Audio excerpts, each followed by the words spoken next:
it's a thrill for me to do this, but I had to tell you, it's a challenge. It's a real challenge. I was telling David earlier that, boy, I struggle to put this type of presentation together. I hope that I can come up with a little nugget maybe that people will be blessed by it. You might have seen in the teaser that he sent out that I said I had a good excuse for being off a week on the Torah portion. I don't know, how many of you, if you're following the Torah portion, you notice that I'm off a week, or are you on it? Because the schedule that I was using, I looked at it, I don't know, probably about a month ago, and I realized, oh, I got the wrong one. We're going to be a week off when it's my turn to teach. We're going to be a week off from the schedule, based on what I've been seeing it. What we've been doing at what we did at Mike's and First Fruits of Zion and all that, and I was like, oh no. But by that time, it was way too late to change, And but I do have a good excuse because I've learned that whenever you get yourself into trouble, you need to have something you can always blame it on, and mine is David Olson. I can always blame it on David Olson. The papers are over. The papers? Polly's papers. Oh, thank you for the kids, if anybody has. Are we good? So, yeah, I do blame David Olson about that because we went to, how many years ago was it? We went down to Missouri, like 6 or 7 years ago, for a Sukkot down there. And this was like our first Sukkot, and we had no idea what we were doing. And they had this big marketplace where people had these booths, and you could buy things, and people were sharing materials and all this type of stuff. And I went to this booth, and this guy had, all kinds of books and stuff, and he had the Torah portion schedule. And I'm like, oh, cool. I need one of those, It's called Hebrew Roots. I'm like, well, that's us. I'll take this Torah portion schedule. And I've been using that one ever since. But I realized that his schedule gets off. For some reason, right around Shavuot, it got off a week. And it hasn't gotten back on just yet. And I don't know why. How do you know it's off? How do you know the rest of the world's not off? It may be. But anyway, I apologize. If the good news is if you are, we're expecting to do Korah next week, then you're going to be a week ahead. You can get a little preview. So anyway, as I was studying this, I just kept thinking how this is such a cool story, as we've heard a little bit of it already. It's just like, it reminded me of like a play or something. Like it could be made into a movie or a play. It could be a theater production, even a musical. And I was thinking, this is so cool. So I thought, well, maybe we'll just have a little fun with that today and kind of approach it that type of way. So here's what we're going to do. We're going to just take a little bit of a virtual trip to look at Korah's rebellion today. Now, I decided to read this. We're going to read the whole Torah portion, actually about 3/4 of it. Basically just line by line, we're going to go through it because it's already got all the lines in it. It's like the play, But I decided to use the ISR, the Institute for Scriptural Research Translation. It's got lots of Hebrew names in it, which you've already seen are kind of hard to pronounce. So I asked Amy and I asked David if they would be kind of like our narrators to keep us going. So they're going to do the majority of that type of reading just on the scriptures. But I do have a lot of other passages that I want to look up. So have your Bibles ready because I'm going to need some people with some volunteers. Okay, so anyway, here we go. I'm going to set it up just so you get the setting. And then this is based on my research. And so if I'm off, David or Jason or whoever, please don't hesitate to correct me because I could very easily be off on something. But based on the way I read this, Korah's rebellion takes place likely in the winter of the second year after the Exodus. Okay? It's not long after the spies have returned from Canaan. They came back and they gave an evil report, so it's not long after that. And the congregation is all disgruntled, like they usually are, it seems like. And Yahweh has recently told them that they don't get to go into the promised land, but it's going to be their children, but they're still going to wander for 40 years. So this is the setting that Korah and his friends, they seize this opportunity to challenge Moshe and Aaron. Okay? So, before we get into it, we're going to look at our cast of characters. Okay? Because you can't do a play without knowing who's in the show. Right? So here's our cast of characters. This mean old guy is Korah, as David pronounced. And his name means bald. Isn't that cool? Maybe I'm related to the guy. I don't know. And he is the grandson of Levi. Great-grandson, thank you. Great-grandson of Levi. And he's first cousins with Moses and Aaron. So that's kind of interesting. John? Does that mean Moses is of the tribe of Levi? Yes. Okay. Yes. Right? Exactly. So that's our main character, if you want to call him that. And then we have these two guys. And these are Dathan and Abiram. And as we pointed out a little bit earlier, they're Reubenites. They are not from the tribe of Levi. Dathan was a chief. And they're always listed together. Every single time I saw it listed in the Bible, it's Dathan and Abiram. Some people think they were brothers. You know, why not? They look kind of alike. I think they are brothers. And they're mentioned in Psalm 106, you know, and I've always thought, you know, wouldn't it be cool if my name were mentioned in the Bible? That would be so cool. But, you know, sometimes when you're mentioned in the Bible, it's not a good thing. That's what we have here. So we go on. Here's another character. This is On. And On is only mentioned in Numbers 16:1. He's actually a part of this whole thing, but after 16:1, for some reason they don't mention his name anymore. But don't forget that On was a part of it, okay? So he's to blame as much as anybody. By the way, David Olson, have you ever played in a show where you didn't have any lines? Yes. Okay, well, that's On. He's got no lines, but he's in the show, okay? At least he's got his picture up there, but he's got no lines. Are you saying I should be the dead body? Maybe. This is another set of characters here. These are the 250, okay? These are the well-known leaders. These are Levites, 250 Levites. And it doesn't give their names, but they are well-known leaders. And then we got these two guys, and well, hopefully you don't need a whole lot of explanation on Moshe and Aaron. And then we have this guy, and he makes an appearance toward the end. This is Eleazar. He's the priest, and he is the son of Aaron. And he has to wait to almost the last scene before he gets to come in. So you ever had to do that? You know, you sit backstage for half the show, and you're trying not to fall asleep. He's a lot older than his dad. I know. That's kind of weird. That is kind of weird. I pointed that out to Ellie. But, yeah, he's much older than his father.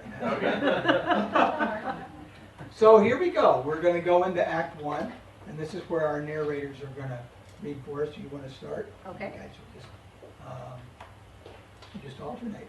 And Korah, son of Yitzhar, son of Kehat, son of Levi, took both Dathan and Abiram, the sons of Eliab, and On, the son of Pelet, sons of Reuben, and they rose up before Moshe with some of the children of Israel, 250 leaders of the congregation, called ones of the meeting, men of name. And they assembled against Moshe and against Aharon, and said to them, Enough of you, for all the congregation is set apart, all of them, and Yahweh is in their midst. Why then do you lift yourselves above the assembly of Yahweh? So as David pointed out here, we have a lot of, pretty much we have everybody in the whole cast in these first three verses, except for Eleazar. He's not in this, but everybody's here, Korah and Dathan and Abiram and 250. And Korah is, of course, the ringleader here. At least it's portrayed that way. So we're going to just focus on Korah just for a moment.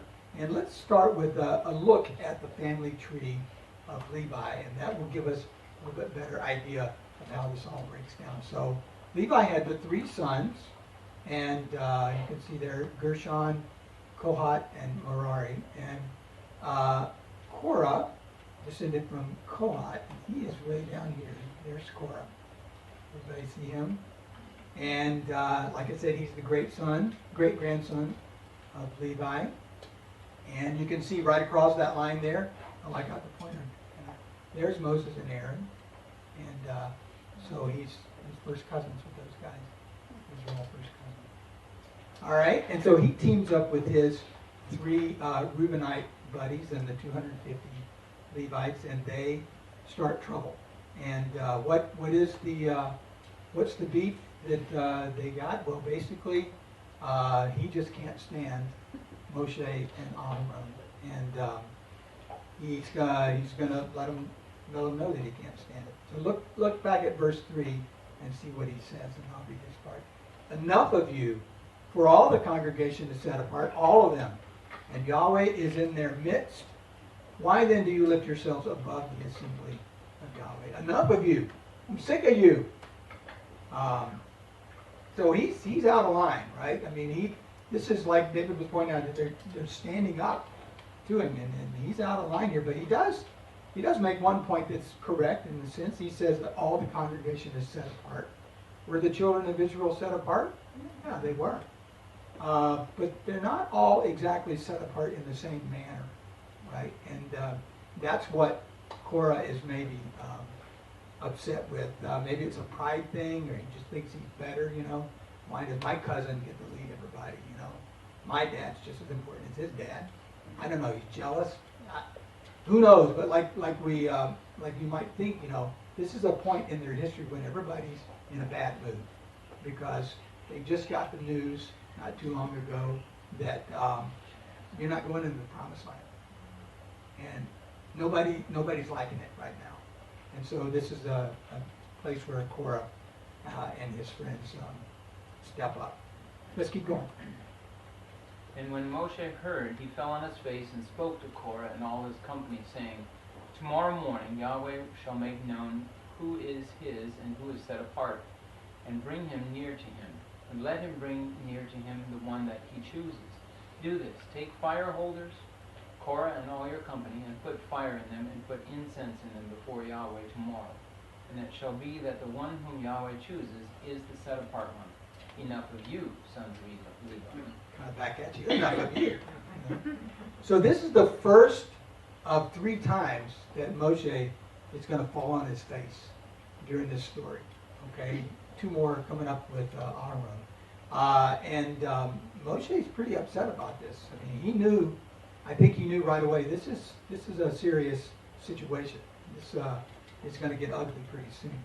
And notice Moshe's stance. He says Yahweh will make known. Yahweh will choose. He's not really defending himself as much as he's saying Yahweh's in charge here. He's going to let you know who's the chosen one is. This passage is actually quoted in 2 Timothy. However, the solid foundation of Elohim stands firm. Having this seal, Yahweh knows those who are his. That's the quote there. And let everyone who names the name of Messiah turn away from unrighteousness. Hey, Tim. Yes, sir. From a leadership point of view, I can understand. Well, I think Moses was probably not so much upset with Dathan as much as he was, or Korah, excuse me, as much as he was. You realize the damage. I mean, you seal your own fate, but you realize the damage that you could possibly be doing to so many others. From a shepherd's point of view, it's like, hey, you're going to affect the whole flock with this. Right. And we see that, don't we? Yeah. Oh, that's a great point. Yeah, it wasn't just, he was talking about the collateral damage. yes. Yeah. So, Moshe, keep in mind now, he's really, right now, he's just addressing Korah and the 250 Levites. He hasn't really talked to the other 2 guys just yet. And he's saying enough of you guys. So, anyway, let's keep going. And Moshe said to Korah, Hear now, you sons of Levi, is it little to you that the Elohim of Israel has separated you from the congregation of Israel to bring you near to himself, to perform the service of the dwelling place of Yahweh, and to stand before the congregation to serve them? and that he has brought you near to himself, you and all your brothers, the sons of Levi with you? Yet you seek the priesthood as well. Therefore you and all your company are set against Yahweh. And Aharon, what is he that you grumble against him? So it sounds like that Korah and the 250 are basically unsatisfied with being Levites, just Levites. And Moshe calls them out on it. He said, you want the priesthood as well, don't you? It's not just, you're Levites. Is that little to you? You want the priesthood as well. But Yahweh had already established who the priesthood was going to be through. And it was through Aharon and his sons. Look at Hebrews 5:4. This is talking about the priesthood. And no one obtains this esteem for himself, but he who is called by Elohim, even as Aharon was. So let's go back to the family tree. And let me just ask, I'll ask Ellie here, I'll pick on my own daughter. Just so we get this kind of in our head here. Ellie, how many of these people on the family tree here are Levites? All of them? All of them. Very good. Good answer. All of these guys are Levites. And yes, there's Moses. But Moses is a Levite. But not all of these Levites are descendants of Aharon, right? Only these guys down here, if I can get my aim right. No, I can't. There it is. They're the descendants of Aharon. So those are the priests. I was studying Numbers 3. It gives a lot of details about the Levites and their duties. So we're going to look at that real quickly. I'm just going to give you some bullet points. We're not going to read through that chapter. But at the time that this was written in Numbers 3, there were 22,000 Levites, male and 1 month and old up. That's who they numbered, 22,000 that are male and 1 month old. And the Kohatites, which is the clan that Korah descended from, they had the largest clan, 8,600. Okay.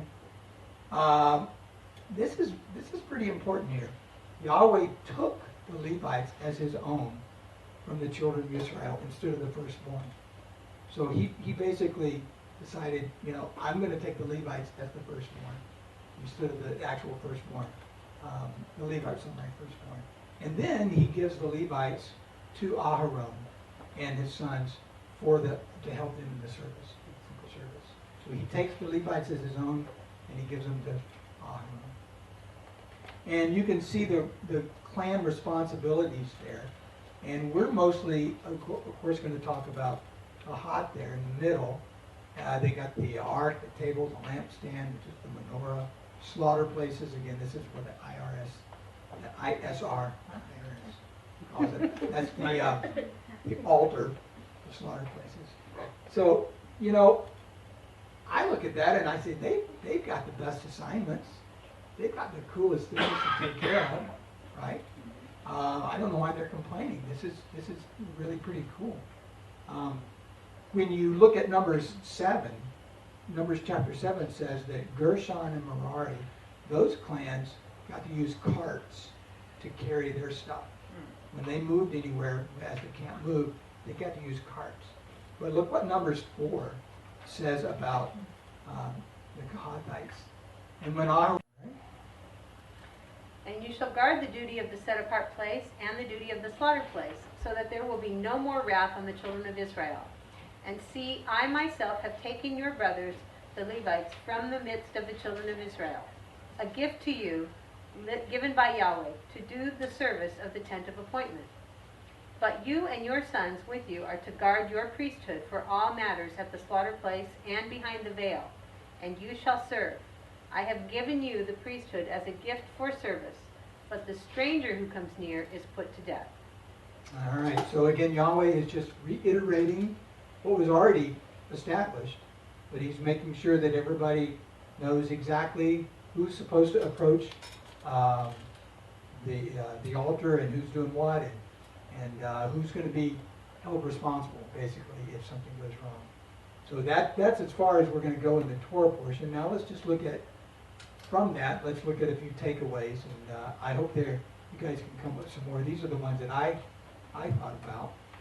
First of all, thou shalt not covet, right? That's a pretty good one. You do not covet your neighbor's house, do not covet your neighbor's wife, nor female servant. I think you could add in there, do not covet your neighbor's job assignment at the tabernacle, right? I mean, that's really what we're talking about here is coveting. It's part of it. Not that I would add to the Torah. Another takeaway would be about serving. Serving should never be considered a chore, unimportant, right? Serving is honorable, and especially when you do it in love. And that's what Galatians 5:13 talks about. For you, brothers, have been called to freedom, only do not use freedom as an occasion for the flesh, but through love serve one another. So we're called to serve, if not in the tabernacle, we're called to serve each other. Love. Here's another takeaway. Wait on Yahweh's perfect timing. Okay? If you think about it, Korah was obviously a gifted leader, right? He had some kind of charisma about himself. He was able to get those 250 men to follow him. These were not just any Joe Schmoes, right? They were 250 well-known men in the congregation, leaders. He got them to follow him. He got those Reubenite guys to follow him. At one point, he had the whole congregation. So he was a gifted leader. But apparently, he didn't wait on Yahweh to open up a position for him to do that leading. He didn't wait on his timing. Look at this passage here. A man's gift makes room for him and brings him before great men. And you and I were talking about that this morning. That your gifting will create a place for you, but it may be in Yahweh's timing that you have to wait on it. Don't try to force it, I guess, is what I'm trying to say. And that's what it seems like that Korah did. Good example of that is King David. He was anointed, he knew he was going to be king, but he refused to take Saul down, even though Yahweh Right. was no longer with him. Things had to play out on their own. Right. He had to stay humble and wait on Yahweh's timing, and he did all of that, which You're right. must have been incredibly hard to know that he was the next king and to wait and let all of the wars and fighting and things happen for Saul to get taken out in the way that Yahweh had planned for him. Yeah. Good point. He did have a few laments in the book of Psalms, but he did wait. You're right. Well, yeah, doesn't mean it's not hard to wait. No. Yeah. Another takeaway, be content with where Yahweh has placed you. We all have our role in the body, right? We know about this. Look at Romans 12:4-5. For as we have many members in one body, but all members do not have the same function, so we, the many, are one body in Messiah and members, each one of one another. And this leads right into a theater production, right? There are different roles in a theater production. Some people are the lead, some people have supporting roles, some people are in the chorus. Some people don't even have a line, but they're on stage, So, but they all work together for the good of the production. Korah wanted to be the leading man. He did. He ended up being the antagonist. Yeah. The bad guy. He was the bad guy. I have a little story on that. Okay. Back when we were doing, I think it was Hello Dolly, I was an actual usher, and some child had pulled the fire alarm, and so here's an audience of 400, oh, maybe not that much, I don't know, it was a full house, and once they figured out the deal, and everything was fine, I was wearing white gloves, just like the staff at the Harmonia Gardens scene. And so I just held my hands up, and gave them the thumbs up. and everybody in the entire room that could, in the auditorium could see those and, oh, okay, sat back down. Nice. Yeah, and I was an usher. It was nice to, and just, you know, it was Yeah, that was your role. what? You did your role. I didn't. Yeah. Did you pull the alarm? The child. A different child. This one, David, I think, alluded to this back during the Hebrew lesson. Be careful when you question what Yahweh has ordained, right? Can you read this one for me? Because it's a long one. All right. Let every being be in subjection to the governing authorities, for there is no authority except from Elohim, and the authorities that exist are appointed by Elohim. So he who opposes the authority withstands the institution of Elohim, and those who withstand shall bring judgment on themselves. For those ruling are an object of fear, not to good works, but to evil. Do you wish to be not afraid of the authority? Do the good, and you shall have praise from it, for it is a servant of Elohim to you for good. But if you do evil, be afraid, for it does not bear the sword in vain. For it is a servant of Elohim, a revenger to execute wrath on him who practices evil. Therefore it is necessary to be subject, not only because of wrath, but also because of conscience. For because of this you also pay taxes, for they are servants of Elohim, attending continually to these duties. Render therefore to all what is due to them. Tax to whom tax is due, toll to whom toll, fear to whom fear, respect to whom respect. Wow. Yeah, no, that probably is, this day and time right now, I think we're thinking about this a lot, are we not? It may be very difficult for us, but we have to remember what the scripture says here, that Yahweh has put these people in positions over us, and we do know this. We do know this. I mean, I know it's hard for us sometimes to listen to what some of the authorities are saying, but I think we know where we draw the line. Acts 5:29, and the other emissaries answering said, we have to obey Elohim rather than men. So I think we have the right position on this. We understand about government authorities, and we try to let them do their thing because Yahweh has put them in place. But we also know that we can't go against what Yahweh says. They're not going to do that to us. Last one here. Yahweh is the ultimate multitasker, and this is a thing I like to think about. I think there are lots of examples where Yahweh shows that He's the ultimate multitasker. The one that I thought of that's in this story is really in our epilogue. See, we have an epilogue in this show. You thought we were done, but we're not. We have an epilogue. And you probably know, I think, that some of the Psalms are attributed to the sons of Korah. You guys know that? See right there, the sons of Korah? And these are the Psalms that the sons of Korah apparently wrote. 42, 44, 45, 46, 47, 48, 49, 84, 85, 87, 88. But who exactly are the sons of Korah? That's an interesting question that I had to deal with during this study. Yes. Not the sons of Korah? Yes. Well, yes, it is the sons of Korah, but it's not the real sons of Korah.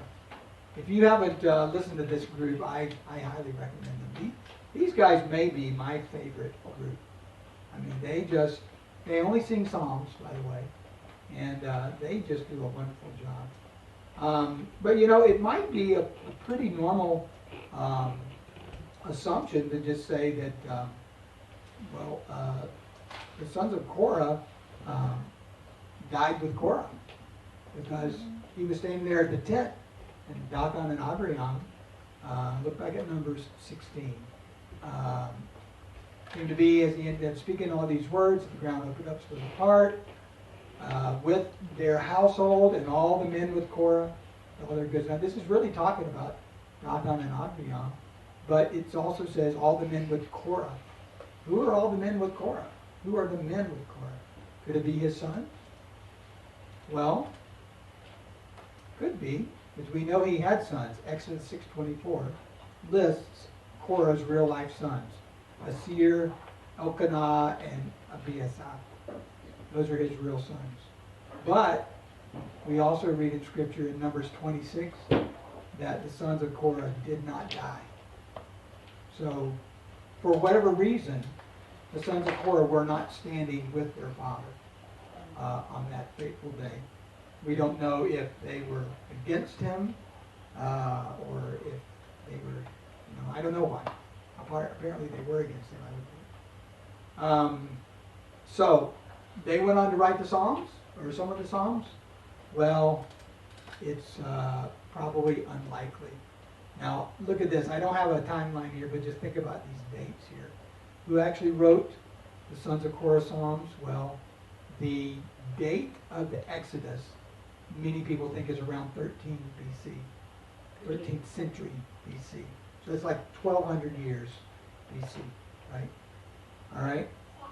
The Psalms that the sons of Korah are attributed to, the ones that they're attributed to, written around 979 BC. So that's 300 years or so after the Exodus. So his sons would have had to live 300 years or so to write those songs. So I'm... They But it's just still mean, been like, like descendants? sons of grandsons or... Yeah. Descendants. Getting ahead of me, Pete, but that's exactly right. I mean, Yeah, the sons of Korah did not write those. So who did? So it's going to be some kind of descendant of the sons of Korah, right? They're still called the sons of Korah, but they're descendants of that. How So, do we know there wasn't just another person named Korah? well, that's a good question. I didn't find any. There are some other Korahs in the Bible, but none around the time that we've been writing Psalms, according to the First and Second Chronicles. We do still sing the Song of Miriam. The Song of Miriam. Yeah. That was quite a ways back. Mm-hmm. That's true. That's true. Of course, I'm just being... I agree with you. Can somebody remove this after? So, I'm going to tell you who I think wrote the Sons of Korah's Psalms, but first we're going to look at the greatest hits of the Sons of Korah. There's some of these you might know. As the deer pants for flowing streams, that's Sons of Korah. You guys didn't know that, did you? No. Yeah. God is our refuge and strength, a very present help in trouble. That's a pretty famous passage. And from that same song, Be Still and Know That I Am God. The Sons of Korah. That's a real famous passage. I like this one. For a day in your court is better than 1,000 elsewhere. Sons of Korah. They wrote some good stuff, didn't they? I love that album. Yeah. So, anyway, who do I think?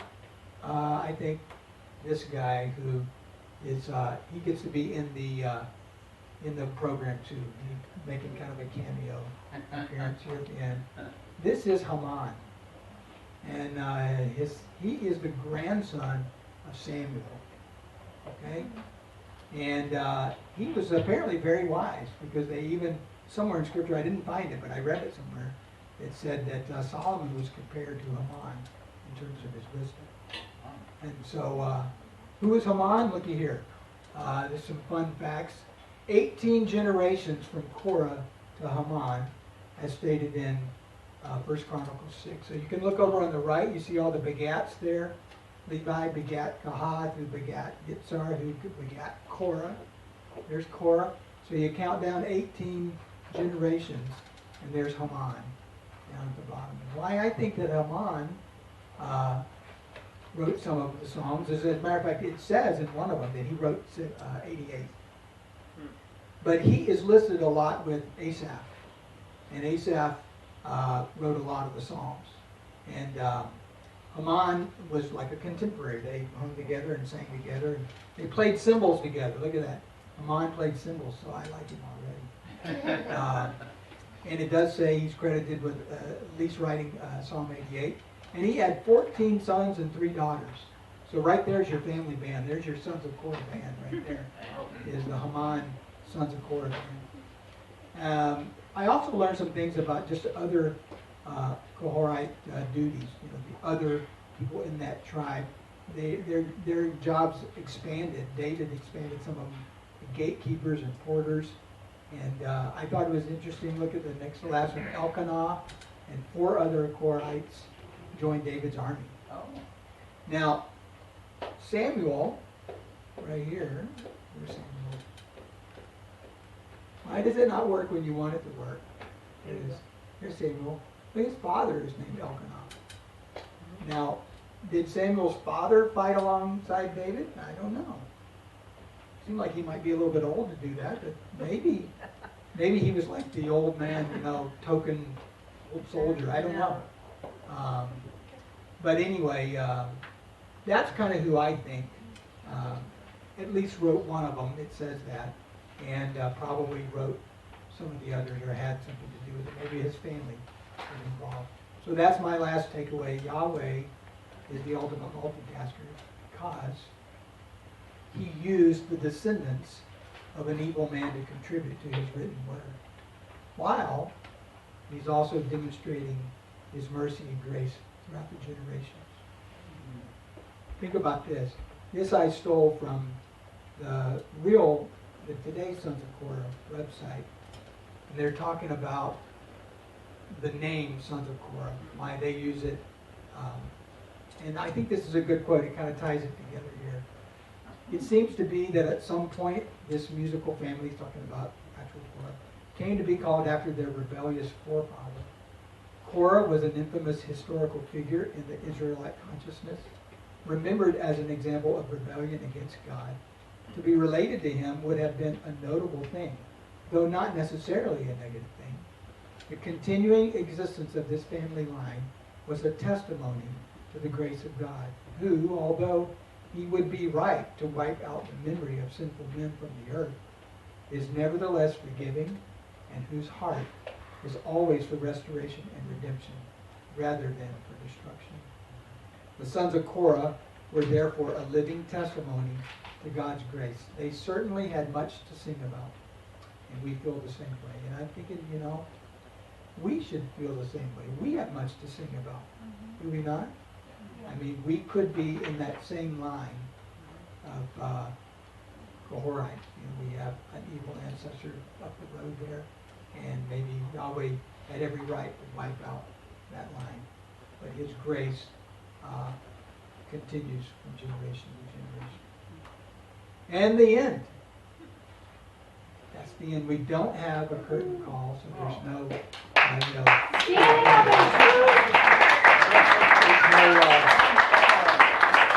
there's no encore or anything like that.